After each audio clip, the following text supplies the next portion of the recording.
উজনি অসমৰ বানপীড়িতলৈ ইজৰাইলৰ পৰা প্ৰৱাসী অসমীয়া সহায়ৰ হাত। উজনি অসমত বানত সৰ্বশান্ত হোৱা ক্ষতিগ্ৰস্ত ৰাইজৰ বাবে সহায়ৰ হাত আগবঢ়াইছে ইজৰাইলৰ প্ৰৱাসী অসমীয়াই। সুদূৰ ইজৰাইলত থকা দুটা সংগঠনে বানপীড়িত লোকসকলৰ পুনৰ সংস্থাপনৰ বাবে আগবঢ়াইছে বিশেষ সাহায্য। ইজৰাইলত থকা Assam Gorkha society in Israel আৰু উই আৰ চিভ ইজৰাইল নামৰ সংগঠন দুটাই শিৱসাগৰৰ বানপীড়িত ৰাইজলৈ প্ৰেৰণ কৰিছে এই সাহায্য। বিশেষকৈ নেপালী খুটি অঞ্চলৰ লগতে মেজ গাঁও আদি ঠাইৰ বান বিধ্বস্ত ৰাইজৰ বাবে লক্ষাধিক টকাৰে পাকঘৰত ব্যৱহাৰ্য সামগ্ৰী আৰু বাচন বৰ্তন আগবঢ়োৱা হৈছে। টিংখাং সমষ্টি অফুলীয়া নেমুপথাৰ পঞ্চায়তৰ ১ নং বৰবিল গাঁৱৰ সমাজ সেৱিকা হেমা তামাঙৰ জৰিয়তে এই সামগ্ৰীসমূহ বিতৰণ কৰা হৈছে। ইয়াৰ উপৰিও সংস্থা দুটাই মুখ্যমন্ত্ৰীৰ সাহায্য পুঁজিলৈ আগবঢ়াইছে ৫০,০০০ টকা। মোক মানে ইজৰাইলৰ পৰা যোগাযোগ কৰি মেলি তেওঁলোকে ডনেট নিজে কৰিব বিচাৰিছিলে।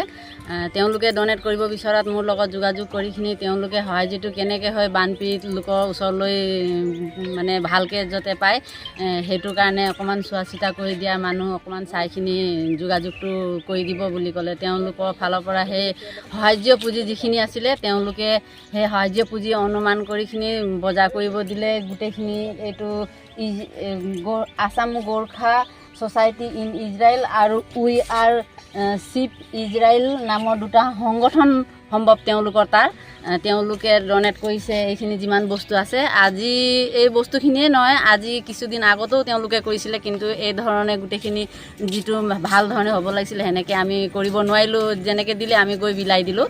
তাৰপিছত তাৰ পৰাই তেওঁলোকে আকৌ মুখ্যমন্ত্ৰী CM ৰিলিফ ফাণ্ডত ৫০,০০০ আমি আমাৰ বিধায়ক মহোদয়ৰ যোগেদি আগবঢ়ালোঁ ৫০,০০০ টকা।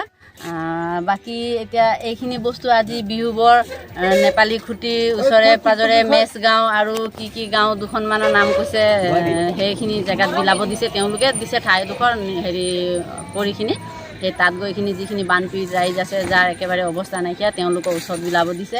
ইয়াত আছে আমাৰ বাল্টিং মুঠতে 100 ঘৰ মানুহৰ কাৰণে ব্যৱস্থা কৰা হৈছে।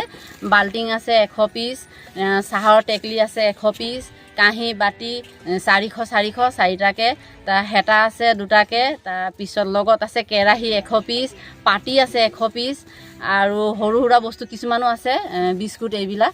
সেনেকৈ গোটেইখিনি তেওঁলোকে ব্যৱস্থাটো কৰি দিয়াৰ কাৰণে মানে তেওঁলোকলৈ মোৰ ফালৰ পৰা অশেষ ধন্যবাদ জ্ঞাপন কৰিছোঁ। তেওঁলোকে যে আমাৰ বাহিৰত অসমৰ পৰা বাহিৰত থাকি বা তেওঁলোকৰ তাৰে বাসিন্দাসকলেও মিলিখিনি যে অসমৰ কাৰণে ইমানখিনি ভাবিখিনি তেওঁলোকে নিজে আগবাঢ়ি ওলাই আহিখিনি এইখিনি সাহায্য বান আক্ৰান্ত ৰাইজৰ মাজত পঠিওৱাৰ কাৰণে মোৰ ফালৰ পৰা তেওঁলোকক অশেষ ধন্যবাদ জ্ঞাপন কৰিছোঁ। লগতে তেওঁলোকৰ যোগেদি মই এইখিনি বান সাহায্যৰ ওচৰত দিব পৰাৰ বাবে মই নথৈ সুখী হৈছোঁ।